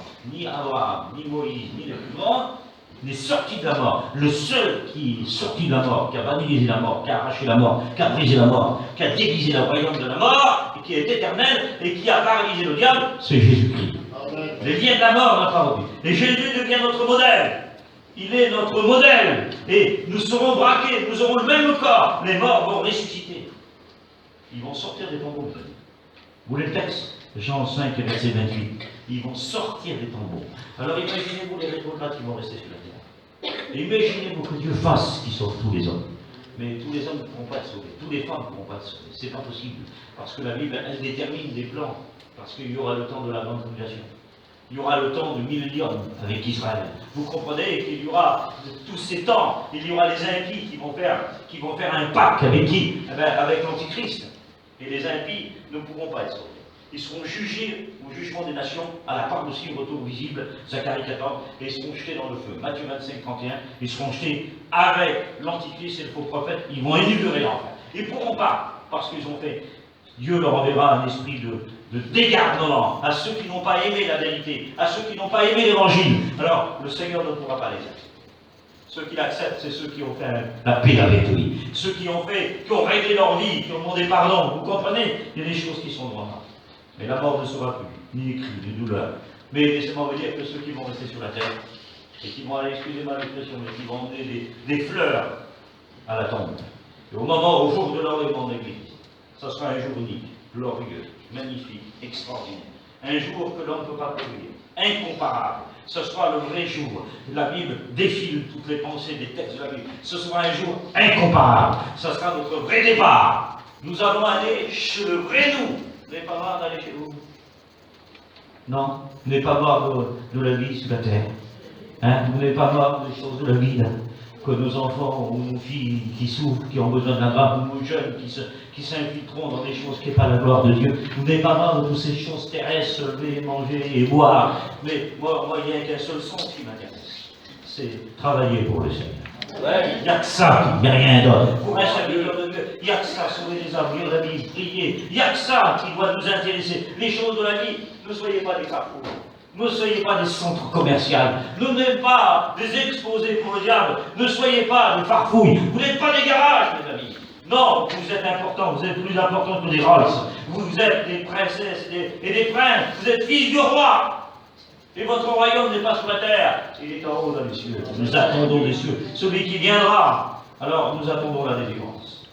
Et bien sûr que ceux qui vont apporter des fleurs, imaginez-vous, des tombeaux vont s'ouvrir. C'est grave ce que je vais vous dire. Les cercueils vont s'ouvrir. À la voix du Fils de Dieu, les morts en Christ vont ressusciter. Et à partir des molécules et des atomes, il y aura la résurrection Anastasia, qui veut dire retour à la vie. Il y a deux résurrections. Il y a la résurrection de la nouvelle naissance, mais la deuxième résurrection, c'est la résurrection des morts en Christ. Et c'est là, nous allons briller comme des étoiles. C'est-à-dire que la mère retrouvera le Fils, qui est chrétien. Et que le foyer qui n'est pas chrétien, les enfants ne pourront pas être heureux. Impossible, ils resteront sur la terre. C'est marqué, vous trouverez les ruches, les enfants ont resté, Sodome et Gomorrhe, ils ont resté. Et puis, vous trouverez bien sûr que c'est extraordinaire, parce que la Bible elle est merveilleuse. Bien sûr que l'enfant, il est sauvé. Vous avez bien compris. Jésus a dit que le royaume des cieux leur appartient. Et à ceux qui le ressentent, pour aller au ciel, il faut être un enfant. Vous comprenez? Mais Jésus n'est pas un voleur. Il ne prend pas ce que lui appartient. Imaginez-vous si Manix, si les Tchouraventi, ou si moi je suis laissez-moi vous dire que la gendarmerie interpelle les contrebandes. Vous avez compris que l'humanité va braquer des points sur Dieu. Il ne faut pas prendre des enfants qui ne lui appartiennent pas. On ne dit pas qu'ils vont en enfer, les enfants. Ils sont sauvés, les enfants. Vous avez bien compris. C'est ce que Jésus a dit. Pour l'humilité, il a placé un enfant. Pour la doctrine, il dit soyez pas un enfant. Pour la nouvelle naissance, il dit soyez un enfant. Pour le royaume des cieux, il dit que vous soyez un enfant. Donc Jésus a répertorié des connaissances, des étapes. Il a bien exigé, émis, motivé et affirmé que l'enfant, c'est l'état d'innocence et d'être né de nouveau pour entrer dans le royaume des cieux. Bien sûr. Et pour l'enlèvement d'église, c'est différent. Le père et la mère resteront sur la terre. L'enfant aussi. Et grandira pendant la grande tribulation. Et grandira. bien sûr, dans toute cette période-là. Et pour être sauvé dans la grande tribulation, il faudra résister à l'Antichrist. C'est tout des préparatifs, des préparations exigeantes. Parce que la grâce, elle va être finie à l'enlèvement d'église. Quand l'enlèvement d'église, elle va se faire, c'est la fin des 2000 ans. Nous sommes à quelle heure? C'est la dernière heure. C'est l'heure finale. Ça y est, on est rentré. Si Paris, il y a 500 km, on est, par rapport à Paris, par rapport au retour de Jésus-Christ, on a 1 kilomètre. C'est-à-dire qu'on est dans la dernière heure finale. Ça y est. Vous n'avez pas vu que tout est triste. J'ai jamais vu des nouvelles comme ça. J'ai jamais vu des nouveaux gens comme ça. C'est une catastrophe. C'est terrible. Vous avez vu les salles qui sont vides, comme si la table est devenue importante. Mais il n'y a rien dans toute la table. Vous comprenez? Vous avez le droit de manger. Mais ne faites pas ces fêtes un prétexte qu'au-dessus des choses de Dieu, vous avez le droit de se réjouir. Mais comme si les fêtes. Le nouvel an. Vous voulez savoir ce que c'est le nouvel an? Il est apparu 46 ans avant Jésus-Christ. C'est Jules César qui a inventé ça. C'est les Romains. Le nouvel an, ils l'ont appelé la nouvelle année. Les cadeaux qu'on fait, vous savez ce que c'est? C'est les Romains qui l'ont fait. La Noël, le sapin. Vous savez aussi qui vient? Il vient d'Alsace, au XVIe siècle. C'est une duchesse qui a inventé ça. Vous savez pourquoi on a inventé la Noël? Parce qu'on l'a copié sur l'arbre de vie. Vous voyez, il y a plein de choses que je vais vous dire. Mais je ne veux pas rentrer dans le domaine de complexe pour vous mettre un interdit. C'est-à-dire que la Noël, c'est juste des cadeaux pour les enfants. C'est plus sentimental, vous comprenez? Alors que le Nouvel An, c'est une mise en scène. Vous comprenez? On s'embrasse, mais pourquoi? Parce que c'est le Nouvel An, mais c'est des sentiments, vous comprenez? On le fait, c'est pas méchant. Je peux vous le faire, c'est pas méchant. Mais je le fais, vous comprenez? C'est pas un sens interdit. On va pas l'en faire parce qu'on le fait. Mais il y a des obligations, il y a des choses, des fêtes païennes. Vous comprenez? Ça appartient aux païens, toutes ces choses-là. Maintenant, ne soyons pas, essayons pas de scandaliser parce qu'on ne le fait pas. Faites-le. Vous comprenez? C'est pas méchant. Mais il y a des choses où nous ne devons pas être tenus. Mais dans la loi, il n'y aura plus de ces choses. Ça n'existera plus. Alors, c'est pourquoi l'apôtre nous dévoile ce que Dieu va faire, toutes choses nouvelles, extraordinaires. Alors, je termine. Quel est le rôle que le Christ va nous donner au ciel des rachetés? Quel est le rôle qu'il aura envers nous? Je termine. Je vous laisse, on prie le Seigneur. Je ne crois pas que c'est un fardeau la parole pour vous. Elle nous conduira vers une eau limpide. Il va essuyer nos souffrances, nos larmes. Il nous donnera l'arbre de vie, qui est dans le paradis de Dieu.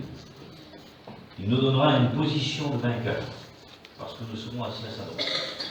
N'oublie pas que Gabriel, Michael, les anges ne seront pas assis à la droite du Christ. Il n'y a que le vainqueur qui lui donnera un caillou blanc, et tu seras une colonne dans mon temple, je te donnerai la main cachée. Et il nous donnera une position de vainqueur, et nous n'aurons plus part à la souffrance. Il nous donnera un caillou blanc qui est inscrit un nom nouveau. C'est-à-dire que dans le ciel, tu vas avoir un nouveau nom, un nouveau corps, un corps de gloire, un corps céleste, pas un corps d'infirme. Celui qui est mort infirme, comment il va ressusciter?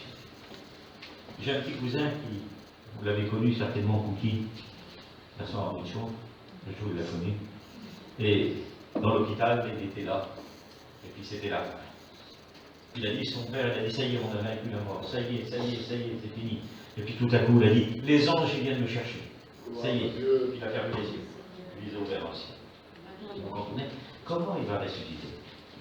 Eh bien, l'apôtre Paul dit dans le Corinthiens, il dit ceci, de celui qui est mort infirme, ressuscitera plein de force, il va marcher dans le ciel. J'ai un cousin, ou sinon, 58 ans, il était le culte. Et il a fait une appel, il a fait une crise, il est tombé, il est mort. Comment il va ressusciter? Eh bien, celui qui a souffert, et oui, celui qui est mort naturellement, ressuscitera spirituellement. Mais celui qui est mort dans la souffrance, qui a été diminué dans son lit, dans sa souffrance chez lui, comment il va ressusciter? Parce que chacun ressuscitera à son rang.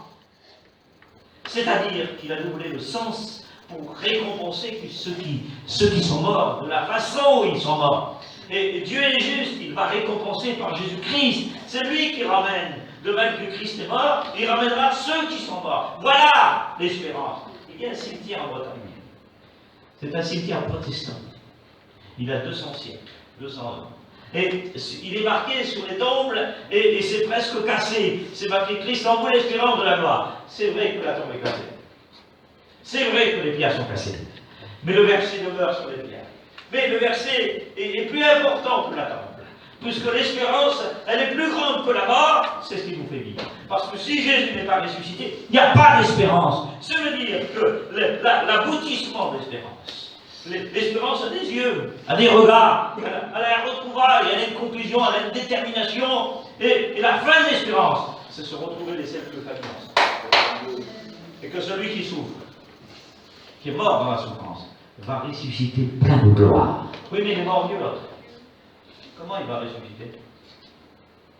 Il va ressusciter comment? L'immortalité. Mais il a besoin de ton corps. Avec ton corps, Jésus ressuscité dans ton corps, et toi tu ressusciteras à partir de l'ADN et des atomes. Ah oui, chacun. Il nous donnera un caillou blanc. Il nous confiera l'étoile du matin. C'est pas possible. Qui est déjà levé dans nos cœurs, dit l'apôtre Pierre.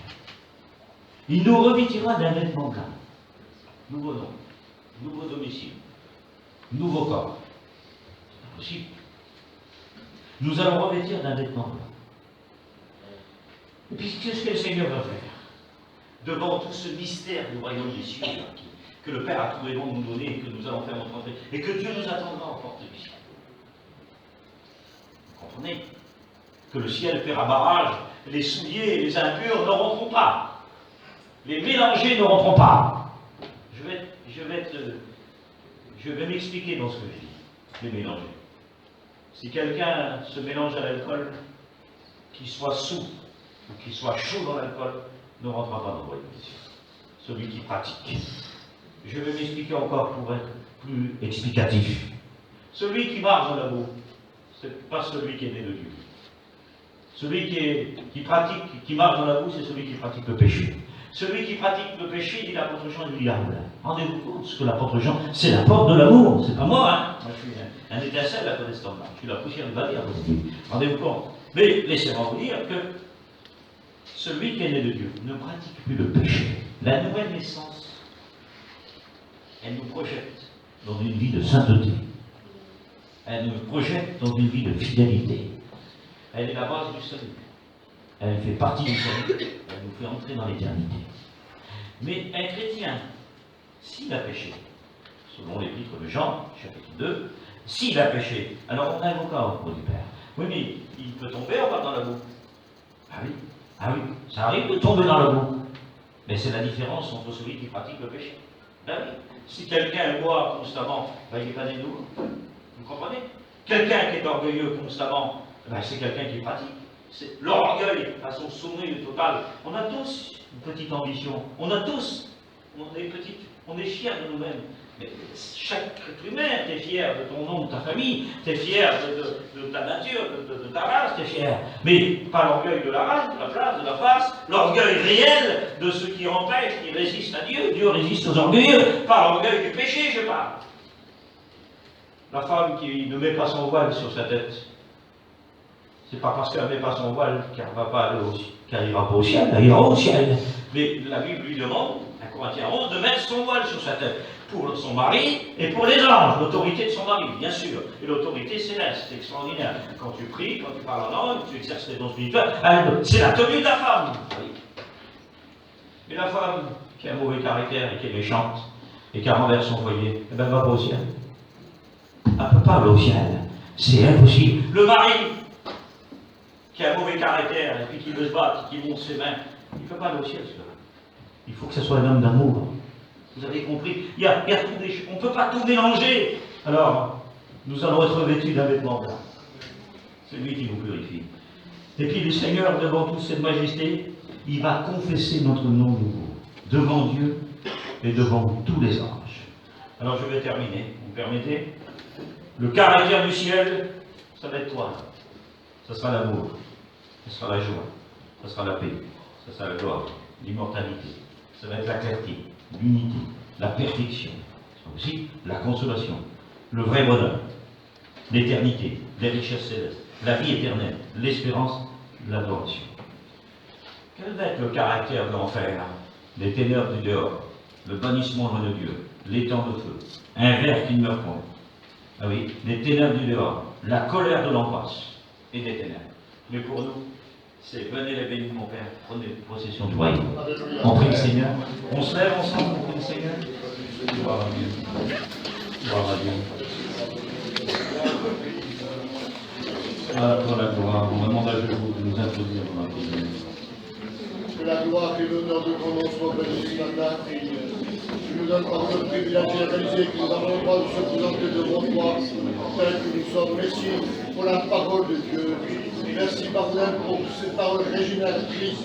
Tu ne rejettes point celui qui vient à toi. Et ce matin, Pardon, c'est mon cœur, mon âme, mon être entier qui s'incline devant ta grandeur et devant ta majesté. Merci pour la parole, Seigneur, qui arrose, qui nous montre par quel